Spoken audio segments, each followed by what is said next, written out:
এই যে আমি আসার সময় দেখলাম অনেকগুলো স্কুলের বাচ্চা মেয়ে দাঁড়িয়েছিল।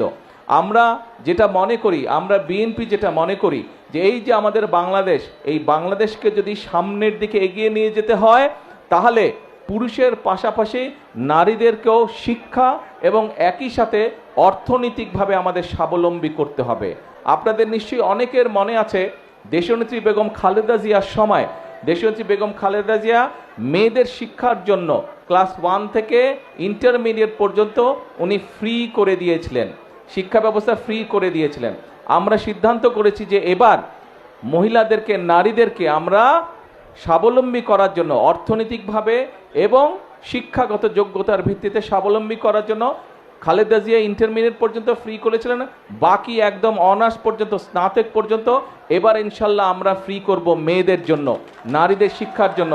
নারীদের শিক্ষা ব্যবস্থা আমরা স্নাতক পর্যন্ত বা ডিগ্রি পর্যন্ত, আমরা স্নাতক পর্যন্ত, অনার্স পর্যন্ত আমরা ফ্রি করব।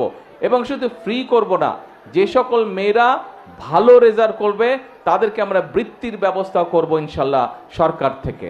এবং শিক্ষার পাশাপাশি নারীরা বা মায়েরা যাতে অর্থনৈতিকভাবে স্বাবলম্বী হতে পারে সেই জন্য এই ফ্যামিলি কার্ড আমরা দিয়েছি। এই যে এখানে আমরা 3 জন মায়ের সাথে কথা বললাম, এর বাইরেও আপনারা প্রায় যে 600 মা আছেন, আপনারা নিশ্চয়ই গত 2 মাস যাবত যে ফ্যামিলি কার্ড পাচ্ছেন।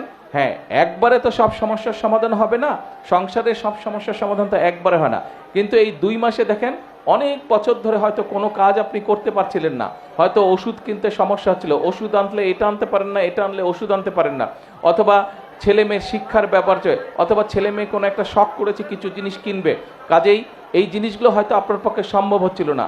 কিন্তু এই ফ্যামিলি কার্ডটা পাওয়ার ফলে আমরা যেই বোনদের কথা শুনলাম তাদের কাছ থেকে আমরা জানলাম যে ফ্যামিলি কার্ড পাওয়ার ফলে একটু হলেও তাদের জন্য সুবিধা হয়েছে সংসারের কাজগুলো গুছানোর জন্য। আমাদের লক্ষ্য এটাই, আমাদের উদ্দেশ্য এটাই যে আমাদের মায়েরা যাতে একটু হলেও ভালো থাকতে পারে, দেশের মানুষ যাতে একটু হলেই ভালো থাকতে পারে।